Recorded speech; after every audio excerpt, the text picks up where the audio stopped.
Тили-тили-бом, кричит ночная птица. Морозы побросился в том, тем, кому не встречал.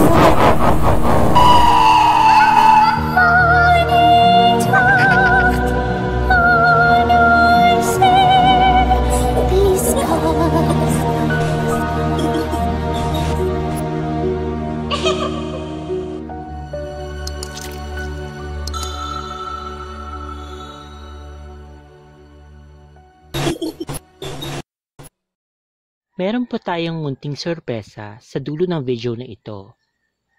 Hinihikayat ko po kayo na pakinggan po hanggang sa huli ang mga stories na aking ibabahagi dito sa video. Maraming salamat po.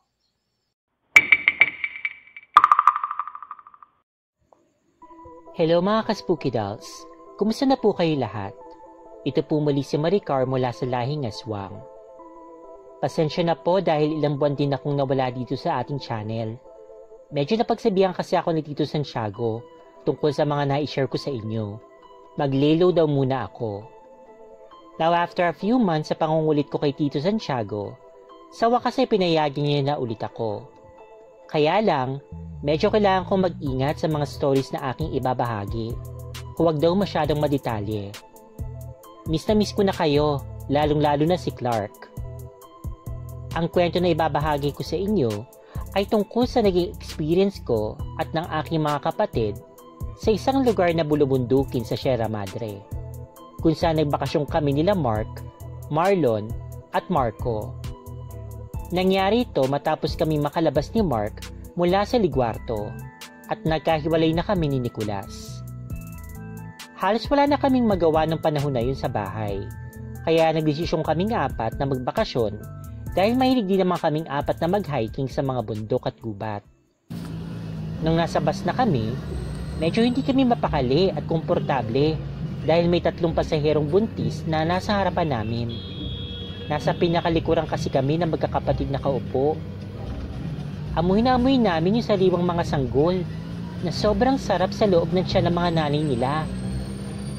Nagkatinginan naman kaming apat habang tinatakpan ng kanya-kanyang ilong. Halata sa mukha ng 3 kapatid ko ang labis na pagkainis. Ay, bakit ba kasi dito pa tayo nakaupo? Ang inis na maktol ni Mark sa amin habang patuloy pa rin tinatakpan ng ilong habang hindi mapigilan ng paglalaway. Ano naman magagawa natin? Pahirapan ng sakayan ngayon. Sagot naman ni Marco. Nako, mahigit 3 buntis pa naman yun nandito. Kung mga bagong yanggaw lang tayo, siguro ubos natin silang lahat. Natatawa na biro ni Marlon at tumawa na rin yung dalawa. Isa-isa ko naman silang tinitigan ng masama. Nag-signal pa ako na huwag mag-ingay. Kinurot ko pa nga sila isa-isa kasi baka mapukaw ang atensyon ng ibang pasahero. Nagsipagtahimikan naman ng 3 bakulaw at ilang oras pa ng pagtitiis sa biyahe. Hay, sa wakas nakadating na rin kami. Medyo hapon na rin kami nakarating dun sa Sierra Madre. Kagad naman kami naghanap ng lugar na pwede namin pagtayuan ng camper namin at para makapagpahinga na rin kami. Naghahunting naman sila Mark at Marco para sa kakainin namin mamayang gabi, habang ako naman at si Marlon ang nagtayo ng kampo.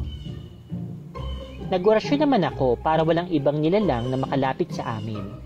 At kung sakali naman na may ibang lahi ng aswang, kagad-agad naman kaming maaalerto. Mahigit 30 minutes na rin bago nakabalik sila Mark at Marlon na may mga daladalang baboy damo at ligaw na manok. Kagad naman namin pinagpiestahan ang masarap naming hapunan dahil lawat kami kanina pa takam na takam doon sa loob ng bus dahil nga sa 3 buntis yung nandoon. Makalipas ng ilang minuto, sa wakas napawi na rin yung gutom namin. Pagkatapos namin magpakabusog, tumambay muna kaming apat at tumikha kami ng bonfire. Nag-ihaw naman itong si Mark ng tirang baboy kanina. O ano yan Mark? Pangpulutan? Tapos pang tagay natin tubig? Halakhak ni Marlon. Yan ang hindi mo alam. Mayabang namang sagot sa amin ni Mark habang naglabas ng dalawang malaking bote ng emperador sabay tawa ng malakas. "Oh, ano ka ngayon?" Payabang na sabi nito kay Marlon. "Kaya palang bigat ng bag mo, gagong to." Sagot naman ni Marlon na iiling-iling pa at mahina na binatukan si Mark. "Wow, ayos! Tara, tagay tayo!" Ang sabi ko naman habang inaabot ang plastic na baso. Pasaya naman kaming apat na tumagay nang biglang may nakita kong pasilip-silip na isang nilalang sa isang kakahuyan. Bigla naman nagtawanan ng 3 bakulaw ng napakalakas. Kapwa medyo may mga tama na. Nakita ko na matilim ang tingin ng nilalang na yun sa amin. Siguro nagalit ito dahil nga sa ingay namin. Nakita ko na unti-unti itong lumalapit sa kampo. Pero hindi ito masyadong nakakalapit dahil sa orasyon na nilagay ko. Nung nakita ko ang nilalang na yun sa malapitan, isa pala itong tikbalang. "Oh, akala mo makakalapit ka, no?" Ang nabubuska na wika ni Marlon habang nakatingin sa tikbalang na yun. Napansin na rin pala ito ng mga kapatid ko. "Huwag mo nang palitin pumasok! Mapapagod ka lang!" Pilyo na may pangasar na sabi ni Marco sa nagigigil na nilalang. Sabay naman namin itong binatukan sa ulo ni Mark hanggang sa ikinubol nito sa inuupuan niya. Napamura naman ng malutong itong si Mark kay Marlon. "Gagong to! Umayos ka nga, Marlon! Para kang tanga!" Ang pagigigil nitong sabi. Kagad naman kaming humingi ng tawad sa tikbalang na iyon.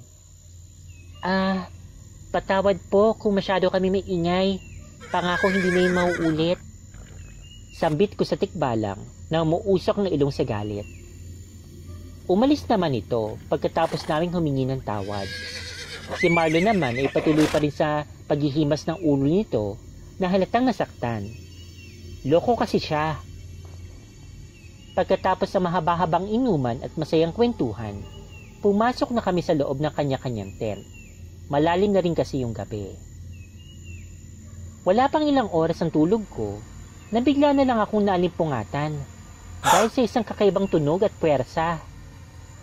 Kagad ko naman kinuha ang itak na daladala ko sa bag para sa emergency tulad ngayon. Nagising na rin yung 3 kong mga kapatid. Mabilis kaming 4 na lumabas mula sa kanya-kanyang tent. Nagkatinginan kaming 4 habang nagmamasid sa paligid. "Mukhang mapapalaban tayo ah." Ang pabulong ko na sabi sa 3 na may kanya-kanya ng hawak na sandata. Bigla naman na may lumapit na 2 baboy damo mula sa kakahuyan at 3 kalalaking hinahubot-hubad. Mga aswang din sila. Nagpalit naman ng anyong tao ang 2 baboy kanina at puro lalaki silang lahat. Nakatingin naman sa akin mula ulo hanggang paa ang isang lalaki na payat at maitim. Mahabang buhok nito. Hindi naman ako kinilabutan o natakot man lang sa kanila dahil alam ko na kayang-kaya namin sila. "Sino kayo? Bakit nandito kayo sa teritoryo namin?" Tanong ng isang lalaki na medyo mataba, matangkad at maitim. "Patawad kung basta-basta na lang kami pumasok dito na hindi nagpapaalam. Hindi kasi namin alam na teritoryo nyo pala ito." Ang mapagkumbaba ko naman na sagot sa lalaki na nagtanong. "Alam kong maswang din kayo, pero hindi ibig sabihin na pwede na lang kayo basta-basta pumasok dito." Ang bigkas naman ng isang lalaking maputi at matangkad na may itsura. Kaso manya kung tumingin ito sa akin. Para na akong hinuhubaran. "Bakit? Alam ba namin na sa iyo tong gubat na to? Sorry ha, wala kasi nakalagay na bawal namin puntahan ng lugar na to. Malay ba namin na sa inyo pala?" Sagot naman ni Marlon na medyo nag-aasar pa. "Aba, bastos ka!" Sambit naman ng lalaki na mahabang buhok kanina at medyo nangangaliit yung mga mata nito. "Teka lang po, ayaw po namin ng away. Kung ayaw nyo nandito kami, huwag kayong mag-alala. Alis na rin po kami kagad." Wika ko naman sa 5 kalalakihan. Pero pinagtawanan lang nila ako. Medyo napiko na rin ako sa kanila, pero pinilit ko pa rin maging kalmado dahil alam ko na hindi namin teritoryo yun. Akala nyo, ganun-ganun lang kayo makakaalis? Aba, mukhang mapagpapraktisan tayo ngayon. Sambit naman ng isang lalaki na mataba at matangkad. Bigla naman lumapit sa harapan ko ang lalaking maputi na may itsura. Alam mo, type kita. Ang sabit nito, sabay tingin sa dibdib ko. Labis ako nabastusan at biglang nagwala ang pagkatao ko ng mga panahon na yun. Sinampal ko siya ng malakas at mabilis na tinangka kong tagpasin yung ulo nito nang hawak ko na itak. Naiwasan niya ito, ngunit natapis ko naman yung tenga niya.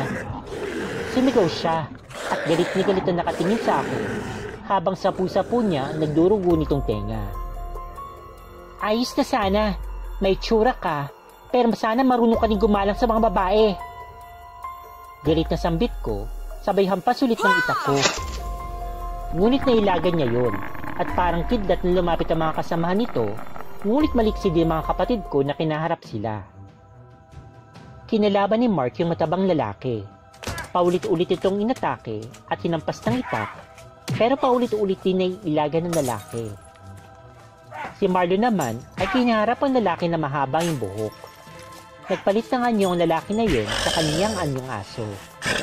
Ganon din naman si Marlon at nagpagulong-gulong naman ang dalawa sa lupa habang nagpapalitan ng kalmot at lagat. Habang si Marco naman, hinalaban naman yung isang lalaki na pandak at maitim. Ako, ang kinalaban ko ay yung lalaki na tinagpas ko yung tenga kanina at isa pang lalaki na matangkad na meron peglat sa bandang dibdib. Pinalibutan ako ng dalawa. Ito na ang panahon na magagamit ko ang mga tinuro sa akin noon ni Nicolas. At makakalbutin sana ako ng lalaking may peklat at yung maputing lalaki na may itsura ay gusto rin akong atakihin. Pero di ako badadaig. Naunahan ko sila. Gigil na sinipa kong itlog na lalaking may itsura at kinalmot ang mata nito. Napadapa naman siya sa lupa at namimilipit dahil sa kalmot at sipa ko. Yung isa naman ay hinampas ko ng itak at natamaan ko ang dibdib nito. Ang malas ka lang dahil yung itak na gamit ko ay may laso ng ahas. Kaya masakit ito kung mahiwa ka at nag-iiwan ito ng hindi matatanggal na peklat. Nagsisigaw yung lalaki na may peklat sa dibdib ng napakalakas. Kitang-kitang panggigil sa mukha nito. Hinawakan niya yung kamay ko, ngunit isang tagpas ulit sa mukha ang tanging napala niya. Bumangon naman yung lalaking maputi. Sumugod ito sa akin at malakas na tinulak ako hanggang bumagsak ako sa lupa. Nabitawan ko ang aking itak. Sinipa niya ako sa tiyan at likuran na paulit-ulit. Nasaktan ako, pero magaling ang train na nakuha ko mula sa ligwarto. Dumampot ako ng lupa at pinatukoy ko sa kanyang mga mata. Nung nahapyan ng mata niya, bumangon ako sa aking kinabagsakan at paliyad na kinuha ang itak na nabitawan ko kanina. Walang alinlangan kung sinaksak siya sa puso at binoon ko ito ng mabuti. Baka sa mukha ng aswang na may itsura ang pagkagulat sa ginawa ko, pero di pa ako tapos. Pinunot ko ang itak ko mula sa dibdib niya at nagpakawala ako ng isang malakas na sigaw.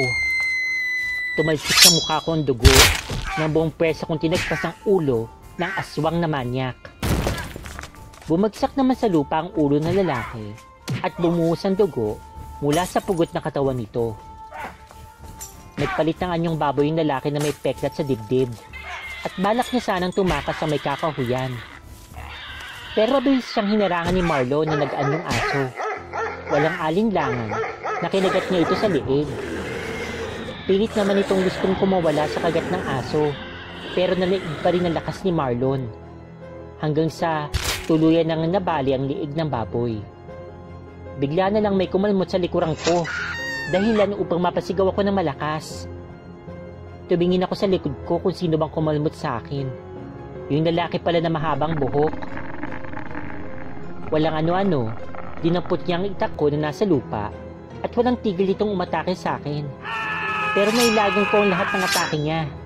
Tila ba, hindi ito marunong gumamit ng itak. Ate Maricar! Salo! Ang sigaw naman ni Marco habang binatong itak nito sa akin at kagad ko naman yun na salo.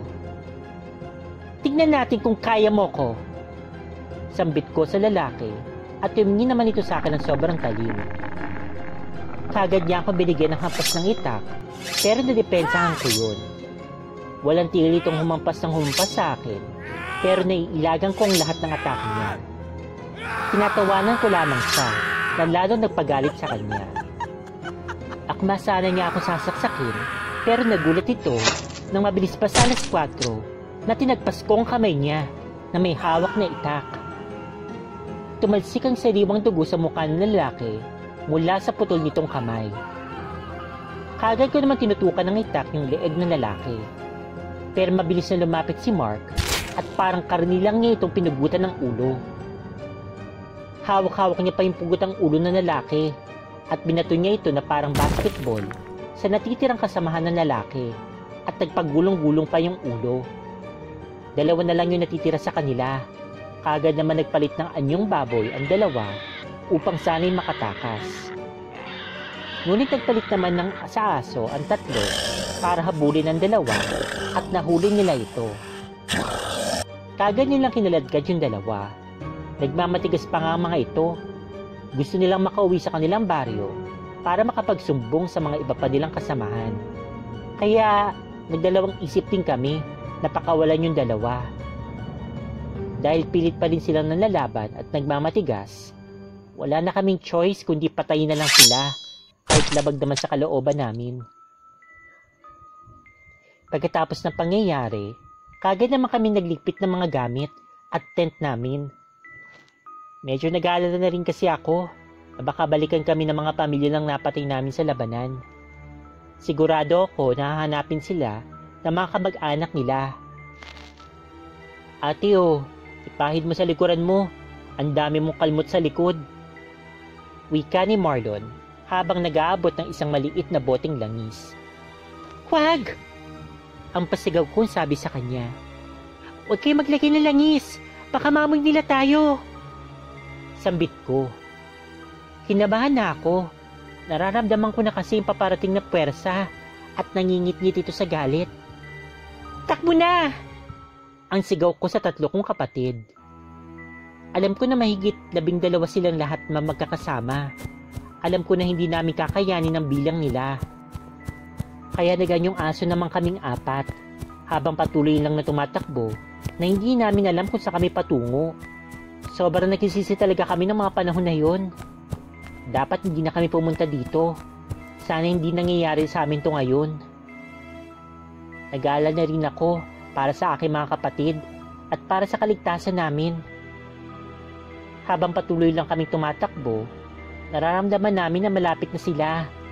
Nabigla na lang kaming natigilan. May mga aswang pa pala na nagtatago sa mga damuhan at kakahuyan. Kitang-kita yung mga nagbabagang pulang mata nila sa dilim. Blanko ng isip ko ng mga oras na yon at hindi ko na alam kung ano bang kahihitad na namin dito. Mahigit 20 na katao yung nakapalibot sa aming 4. Napamura pa nga ako ng malutong na PI habang litong-lito kung anong gagawin namin. Bigla namang umungol ang mga ito ng napakalakas at umalingaw-ngaw yun sa buong kabugubatan. Lahat sila'y tumakbo sa kinaroroonan namin magkakapatid. Nandito na talaga matatapos. Bigkas ko sa tatlo kong kapatid. Umiyak naman silang tatlo. Sabay naman na pag-atake na lang sa amin. Tadtad kami ng mga kalmot at saksak sa buong katawan. Dahil sa sunod-sunod din ang pag-atake. Hinuyog kaming 4 na parang sako lang na binabalibag. Kinakaladkad, tinadyakan, at bumawan pa nga yung mga pangil nila sa katawan namin. Lumuluha na ako habang nangihina sa mga sipa at kalmot. Nakita ko naman si Mark na patuloy pa rin lumalaban. Pero hindi niya kakayanin ng 5 kalalakihan na umaatake sa kanya. Tanging isang sigaw na lang ang narinig ko at pamilyar yun sa akin. Kasunod naman ng mga sigaw ng pamilya at kamag-anak ko. Napaluha ako nung nakita ko si Tito Santiago ko at si Papa na nakikipaglaban. Unti-unti nang lumabong paningin at pandinig ko hanggang sa tuluyan na akong nawala ng malay. Pagmulat ko sa 2 kong mata, Nakatipo naman ang lahat ng mga kamag-anak at pamilya ko. Pinagmamasdan ko ang kapaligiran at nakita kong kisame ng bahay namin. Alam ko na nasa bahay na ako. Pilit kong pinagalaw ang mga kamay at paa ko, ngunit kahit isa sa mga ito ay hindi ko may galaw. Ate Linda, nagkamaling na si Maricar. Narinig ko ang kalmadong boses na yun mula sa kaliwa kong tenga. Kahit hindi ko nakikita kung sino yung nagsalita, alam ko na si Tito Santiago yun. Ay, salamat! Sabi ng isang boses na mula kay Mama na umiiyak. Hindi ko maimulat masyado yung mata ko dahil sobrang mahapdi nito, dahil na rin siguro sa nakakasilaw na silag ng liwanag. Magpahinga ka muna, anak. Pabulong na sambit ni Tito Santiago sa tenga ko. Mabuti na lang at sinabi sa amin ni Shala na magkaroon siya ng pangitain na nakita niya may aatake nga sa inyo. Kaya nakapunta kami doon. Dahil hindi ko pa rin naman may gagalaw ang buo kong katawan, minabuti ko na lang na magpahinga na muna. Makalipas ng ilang oras, sa wakas, naigalaw ko na rin yung mga kamay at paa ko at namumulat ko na rin yung mata ko. Nakita ko na nasa aking tabi pala sila Tito Santiago, si Mama at si Marco. Ma, sila Mark at Marlon po. Nasaan po sila? Ang tanong ko kay Mama, kahit ako'y hinang-hinapa. Huwag kang mag-alala. Nasa mabuti silang kalagayan. Sagot naman ni Mama sa akin, sabay abot ng isang tasa ng dugo upang ipainom ito sa akin. Dahil sa uhaw at gutom na rin, kagad ko naman itong ininom. Tumingin naman sa akin si Marco habang umiiyak at bigla niya akong niyakap. Akala ko, katapusan na natin ng gabi na yon. Akala ko hindi ko na kayo makikita. Wika ko habang umiiyak at yumayakap kay Marco na patuloy din sa pag-iyak. Ate! Si Papa! Pautal-utal naman na bunga ni Marco sa akin habang humahagulgol. Wala na si Papa, ate! Bigla naman na parang binagsakan ako ng langit at lupa. Parang may apoy na kumalat at nagbabaga sa puso ko dahil sa narinig ko. Nagsimula na rin akong humagulgol sa pag-iyak habang nakayakap naman sila Marco at Mama sa akin. Papa! Papa! Papa! Ang humahagulgol kong sigaw. Habang patuloy lang kami sa tatlo sa pag-iyak, bigla naman pumasok si Kuya Mario sa pintuan. At halata sa mata at ora nito, naganap na siyang isang aswang. Ibig sabihin, pinasa na ang mutya ni Papa sa kanya. Lumapit na makaagad si Kuya Mario sa akin at hinawakan niyang kaliwa kong kamay at umiiyak din ito. Ako ang dapat sisihin sa lahat na nangyari. Dapat hindi nila kami pumunta sa lugar na yon. Wika ko, nasisig-sisi sa nangyari. Tama na, Maricar. Kapalaran ang dahilan kung bakit nangyaring lahat ng ito. Huwag mo nasisigi yung sarili mo. Bungad naman ni Tito Santiago sa akin. Hanggang dito na lang po muna. Pasensya na po kung medyo mahaba. Ito po muli si Maricar na mula sa lahi ng aswang. Sa kabila ng mga pagsubok na kinakaharap natin bilang mag-asawa, alam kong may mga panahon na pinanghihinaan ka ng loob. Sana magpakatatag ka. Tulad ng sabi ko sa'yo, hindi madali ang buhay, yung totoong buhay. Kagayon pa man, nananatili tayong matatag. Malayong malayo nang nalalakbay natin na magkasama. Nagpapasalamat ako sa itaas at ikaw ang binigay niya sa akin. Kayong dalawa ni Ashtero. Ikaw na ang bahalang magpasensya sa mga pagkukulang ko, sa katigasan ng ulo ko. Maraming salamat sa pagtanggap at pagmamahal sa akin. sa amin, yung mga bata. 10 taon. Maligayang ika-10 taong anibersaryo. Mahal na mahal kita. Ikaw, si Ashtero, si Diego. Sana manatili ka para sa akin, para sa amin. Kapit lang.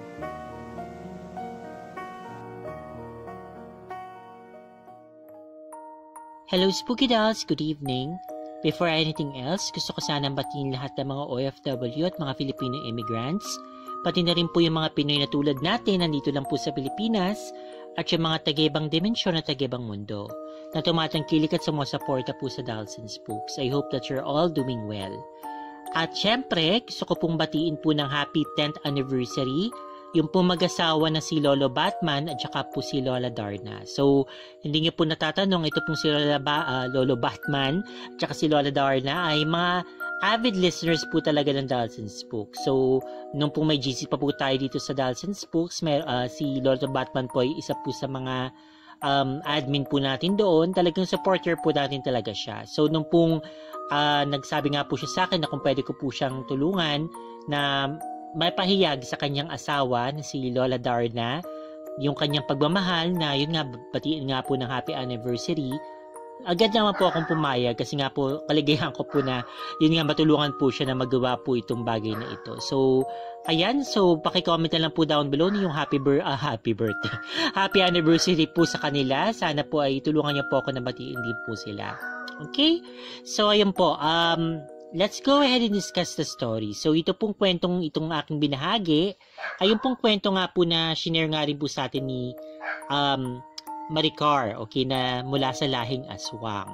Okay, so, I'm happy to say na ito pong si Maricar, meron pa po siyang isa pa pong kwento for next week at ito po meron po siyang sinusulat na naman po ulit for the following week. Okay, so parang sunod-sunod po itong mga kwentong binabahagi nga po sa atin ni Maricar. And then, hopefully, yung pong iba po natin mga kaibigan po dito sa Dolls and Spooks na katulad nga po nila Kaloy, ganyan, magparamdam na rin po sila. At good news, okay, so I'm so happy to say na ito po si Brandon, okay, so I'm sure you all, kung matagal na kayong listener dito, you all know who Brandon is. So, nagparamdam po siya ulit sa akin. So, pag may time po siya, tatapusin daw po niya yung kwento. So, dudutungan niya daw po yung kwento niyan. So, salamat po talaga Brandon. At yun nga, nag-reach out ka ulit sa akin. Ayun, sana talaga. Okay, I'm sure kasi marami pong excited. Masyadong marami rin po yung nag-aabang na madugtungan nga po yung kwento nga po niya. Okay, ni Brandon. So, sana lang panalangin ko si Kaloy din magparamdam, si Rose magparamdam po ulit. Then, of course, okay, so, alam naman natin yung si ano nga po, ano pala to? Hindi ko nakakainis, nakalimutan ko pa yung pangalan ni ano ba to? Nakalimutan ko yung pangalan niya. Basta, lahat po ng mga taong dati nakishare po ng kwento, sana magparamdam po sila lahat. At mag-share po ulit sila ng mga stories po nila. Okay, so, ayun na lang po. Anong pangalan? Gabriel. Yung po nga yung half Encanto, half tao. Sana mag-share siya ulit ng kwento niya dito sa atin. Tsaka sino pa ba? Basta marami. Okay, I'm sure marami kayong mga nais po na marinig po ulit ng mga kwento na yung madugtungan nga yung mga stories na sinishare nila. But anyway, enough of that. So, nag-rumble na naman ako. Let's go ahead and discuss the story. So, ito nga po yung kwento nga po ni Maricar nung time na nagpunta po sila sa bundok ng Sierra Madre para mag-camping. Akala nila ay maging okay naman yung lahat na wala naman silang balak ng manggulo, wala naman silang balak na manira o kung ano man. Gusto lang nila mag-enjoy. Ngayon, may mga aswang pala nakatira doon and then hindi daw masyadong minabuti ng mga aswang na ang pagpunta nila doon ng ewan ko ano bang gusto nila magkapaalam pa sa kanila. Wala naman, hindi naman as if mauubos yung resources nila doon dahil sa pagpunta nila, di ba? Pero anyway, baka territorial lang talaga yung mga aswang. Okay, ayaw nila na may mga nakakapunta sa lugar nila ng hindi nila nalalaman o hindi siguro hindi nagpapaalam or what. Pero kung tutuusin nga, parang kung okay, ay hindi naman nila gusto na manatili nga sila ma-record yung mga kapatid niya doon, sana pinaalis na lang nila ng maayos, di ba? para tapos ang usapan, di walang namatay, wala naman nasisgasya or what. Pero hindi, kasi ito kasing mga to, mukhang nagbanta na hindi daw sila makakaalabas ng ganun-ganun lang. Tapos parang balak pa yata may gawing masama dito kay Maricar yung lalaki na, okay, although gwapo, okay, sabi nga si Maricar naman na mismo nagsabi na gwapo daw, maputi, matangkad, ganyan. Pero may pagka-manyak, feeling niya siguro porket gwapo siya ganun-ganun na lang yun, okay? So no, unfortunately, hindi nagkamali siya. So yan, natagpas tuloy yung ulo niya nang wala sa oras ni Maricar. Okay, and then ito po, linawin ko lang po kasi po baka po kayo po yung nagtataka o magtatanong kung bakit po nangyari na nandoon na po yung mga magulang po ni Maricar, yung pamilya niya para suportahan sila at saka ipagtanggol sila. Okay, again, nabanggit din naman po ito sa kwento pero just in case you missed it, yung pong mga pamilya po ni Maricar ay na-inform po ni Shala. So, kung nasubaybayan niyo po yung kwentong to, yung Boyfriend Kong Aswang series, si Shala po ay isa pong hindi pangkaraniwang aswang. Meron po siyang mga psychic powers. At isa na po sa mga kapangyarihan po niya, yung kakayahan po na makakita po ng hinaharap. Okay? So, nakita po niya yung mangyayaring panganib po dito kay Maricar at sa mga kapatid niya. Di syempre, nabisuhan niya po itong si Tito Santiago, then yung mga magulang ni Maricar. Kaya nakapunta po sila doon sa lugar na yun in the nick of time. Ngayon po kung medyo siguro nagtataka kayo kasi sa pagkakaalam natin si Shala ay galit dito kay Maricar. So malay natin kung bakit siya galit. Malalaman natin actually. Alam ko actually. Pero malalaman natin yun sa bandang uli. Hindi ko muna pangungunahan. Pero okay, so galit man siya. Hindi niya po siguro gustong mapahamak din naman ng ganun si Maricar or siguro may utang na loob na lang siya kay Tito Santiago kasi ama-amahan niya ngayon. Sinabi niya kay Tito Santiago na yun nga yung mangyayari. So, ayun, nagawan nga ng paraan. Nailigtas naman sila. Pero unfortunately, dun sa battle na yun, hindi ko alam kung nakita ni Shala rin yun na mamamatay yung tatay nila Maricar or hindi. Pero namatay nga siya. Okay, so sayang hindi sila nakaligtas. At ito nga po yung naging daan kung bakit nga po naging aswang na po si Mario. Okay, so naging aswang siya. Dahil pinapasa na po sa kanya yung pong mutya na kanyang ama. Ayun, so yun din pala, sabi rin ni Maricar sa akin, yun din daw yung naging tulay para magkatuluyan sila or magkabalikan sila ni Angelica. Dahil nga, yun nga, isa rin kasing tumutulong talaga tong ama niya sa pagiging magkasintahan nilang dalawa ni Angelica. And then nung nawala na nga ito, okay, so ayun. Pwede na sila maging magkatuluyan. And iba naman kasi hindi na tumutol. Hinayaan na lang nila ganun yung gawin nila. Okay. At ayun, ano pa bang gusto kong sabihin regarding dito sa kwentong ito? Siguro i-share ko lang din sa inyo yung pong ibang mga na bahagi rin sa akin po ni Maricar regarding po dito sa mga aswang. So, unang-una, sabi po niya, kasi meron po kasing dating kwento dito. Okay, medyo natatawa ako, pasensya na, kasi medyo nakakatawa naman talaga. Okay, kasi po meron dito yung parang na-share ko din na kwento dito na tungkol sa gayuman ng aswang, na kapag yung aswang daw, kinapamo daw yung private part, okay, and then, kapag nakikipag-away ito sa'yo, parang mawawala ito sa sarili at magagayuman mo ito. Ngayon siguro, hindi ko alam kung meron pa pong ibang orasyon para doon, like hindi yung ganun-ganun lang na kakapain mo lang, parang chachansingin mo lang yung aswang, din automatic ganun na kaagad yung mangyayari na makukuha mo yung loob nito. No, according kay Maricar, lalo daw magagalit sa yung aswang, baka tagpasin daw yung kamay mo, baka lalo ka talagang kakainin at papatayin ka talaga nun. Okay, so ewan ko, siguro nga mayroon pang ibang orasyon yun na hindi lang yung ganun kadali. Okay, and then aside from that, nabanggit ko na rin yata ito na yung tungkol sa buntis, magsuot daw ng itim, totoo daw yun, okay? Hindi daw totoo yung sa bayabas, okay, according to him, according to Maricar, okay, na hindi daw totoo yung sa bayabas or what, kasi, ewan ko, kasi, I think kasi ganito yun ha, okay, linawin ko lang. Dito po kasi mga kwento tungkol po dun sa mga aswang or mga iba-iba po kasi sila. Hindi sila pare-pareho ng kahinaan, hindi sila pare-pareho ng kalakasan din, I suppose. So, yung pong mga ibang pangontra siguro sa kanila, maaaring nag-work sa ibang aswang, hindi nag-work sa iba. So, according dito kay Maricar, sa kanila, wala daw silang pakialam sa amoy ng bayabas o kahit anong amoy ng hinog na prutas or what. Kasi nga, walang epekto sa kanila or hindi sila nababother. Regarding naman daw dun sa kalamansi, yes, totoo daw yun. Talagang gumagana daw yung kalamansi. Pero sa kanila daw kasi, since ito nga silang Maricar, lahi nga po sila na nangaswang na tipong sumusuporta po dun sa Black Triangle. Kasi may kapunungan nga rin sila doon. May parang government body sila. Hindi nga daw sila kumakain ng tao. And then, kapag kunyari natuklasan ng aswang, na alam mo na aswang sila dahil yun nga, kunyari, maloko yung aswang na yun. Dapat daw kasi di daw yung ginagawa ng aswang yung nagpapakain ng kung ano-ano kung kani-kanino. Dapat di daw yung ginagawa. Pero if ever na mangyari man yun, okay, na na-discover mo na aswang nga itong lugar na yung taong to, ganyan, hindi niya napakakawalan. Okay, so malamang dadaling nga nila sa Black Triangle, then most of the time, usually death yung magiging mangyayari doon. Papatayin nila yung taong yun. Well, medyo delikado, diba? Diyos ko, parang nakakatakot naman na, okay, ganun pala yung mangyayari sa kanya. Okay. But anyway, ayun na siguro muna yung share ko sa ngayon. Hindi muna ako magbibigay ng mga iba para meron pa akong ma-share ulit ng mga trivia at saka tidbits regarding sa pagiging aswang na mula kay Maricar. So, ayun nga po. So, abangan nyo po yung mga iba pong mga kwento pa po na isi-share po natin dito sa ating channel. So, abang-abang lang po tayo, guys. So, yung sa Pura Sangre, yes, I'm thinking talaga na tatapusin ko na po talaga to. So, basta po, isasulat ko po siya din kapag ready na po akong ilabas po yung video, then I'll release it. I suppose yun nga po gagawin natin. But anyway, so I hope na nagustuhan mo po yung kwento po ni Maricar. So, God bless po sa lahat. Again, hindi pa po tapos yung pong sakit-sakit po natin dito, yung grow na.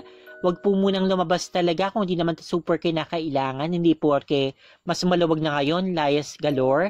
Okay, gala galore po kayo. So, no.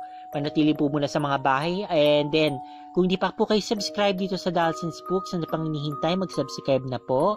Pakiclick din po yung notification bell. Pakishare din po itong video sa mga paborito niyo social media sites like Facebook or Twitter. And then, pakigive din po ako ng thumbs up, please. Okay, para malaman ko kung nagustuhan po niyo yung video or not. Okay, so yun lamang po. Thank you so much for listening and watching. Take care always and God bless. Stay fabulous and spooky dolls. Bye-bye! Meron ka bang spooky story na gusto mong i-share? Kung ganon, ipadala mo na yan sa dalsandspooks@gmail.com. Huwag din kakalimutan na mag-subscribe, mag-like, mag-comment, at i-share ang video. Kung hindi, pupuntahan kita sa bahay mo.